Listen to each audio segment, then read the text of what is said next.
Manchester's Bonnaroo Music Festival is famous for its traffic standstills, but the event is moving forward with efforts not only to entertain the huge crowd, but to serve as a model of sustainability. In Bonnaroo's wake, staffers reclaimed 30+ tons of refuse via recycling and composting, all in just 4 days. This year, Bonnaroo won an Environmental Stewardship Award from the state of Tennessee, and we're about to see why. We have been making sustainability efforts since the beginning of the festival, which we started 9 years ago.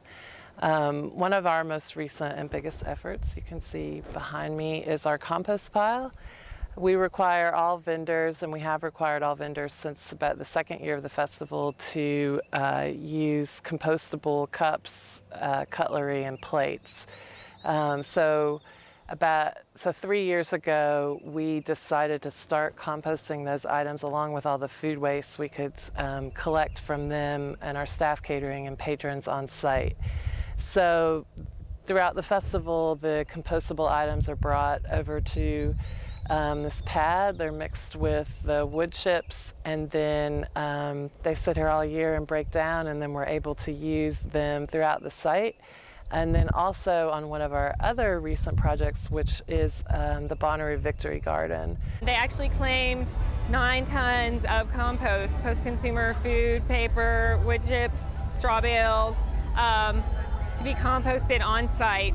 And we needed something to do with all of that compost. So we built this demonstration garden so that we could engage festival goers in the act of gardening. We have some hands-on demonstrations, including showing people how to prep a bed within the garden and to build the soil, starting compost piles, and companion planting, integrative pest management, all the organic practices that you need to garden. And also just sort of to show people that, even if you're like a student and you're in a dorm room or you're in an apartment, you can still grow food. You can grow in containers and small raised beds, and even baskets or bags. You can grow potatoes in a cloth grocery bag.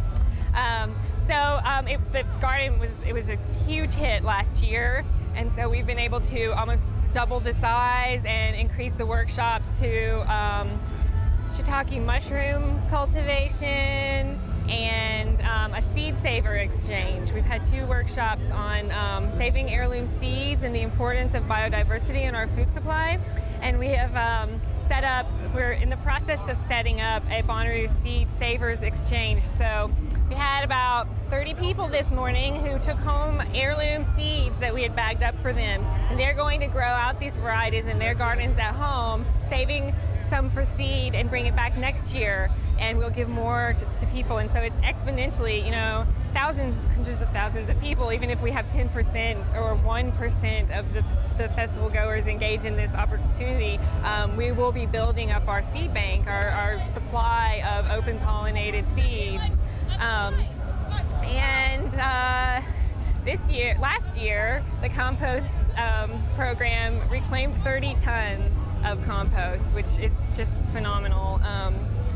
So we're excited to see where that might lead us as far as the size and the scope of the garden and what we can do here at Bonnaroo, maybe in a permanent way. From the beginning, we have bucked a lot of different industry trends, from the way our ticket sales have gone to the artists we've been able to get. And that permeates everything that we do. And so our sustainability work is definitely a piece of that. I think that festivals all over the United States are all trying to make the most sustainable and green decisions as they possibly can. And we, in comparison to most festivals, we've just been at it a little bit longer. And then we also have the luxury of owning the property, which allows us to do things like have the permanent electricity, install a permanent solar grid, and even have the compost pile, which is a luxury that we have that other festivals who rent their property sites just don't have. So it gives us a little bit of an edge, kind of. But I hate to say that because we're not competing.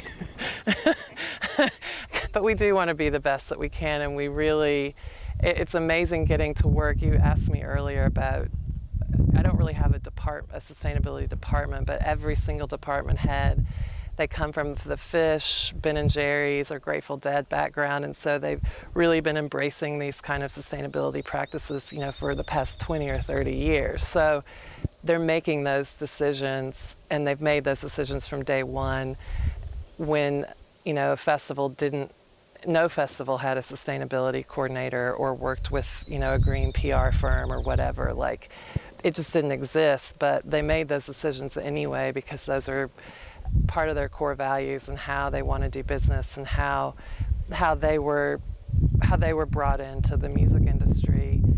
And there are a number of other kind of smaller but equally important education and outreach projects that I'm hoping that the team of us can improve, throughout the year, and that's communicating with the fans and helping people at home make behavior changes so that it's not just when we're here in Manchester.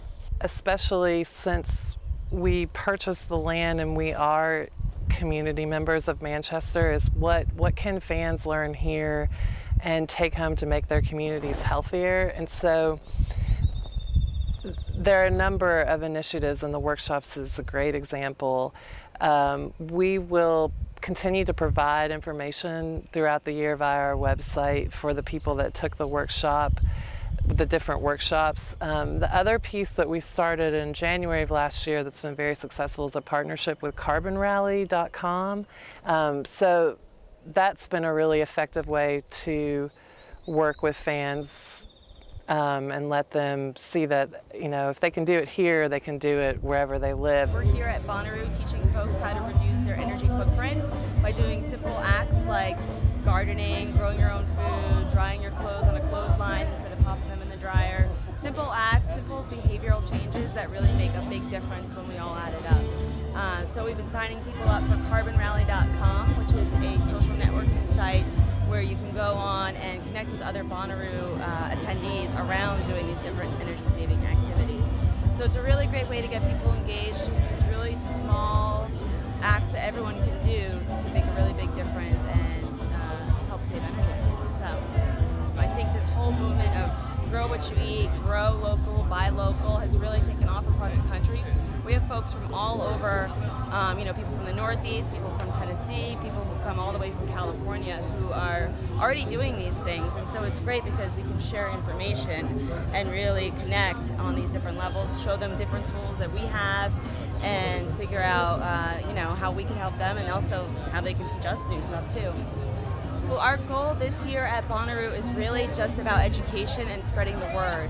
Word of mouth, viral spreading. So if people don't feel comfortable giving us their emails or they don't want to sign up, it's all right. It was a conversation, it was an idea, a seed planted in their heads that we could all grow and work and change together.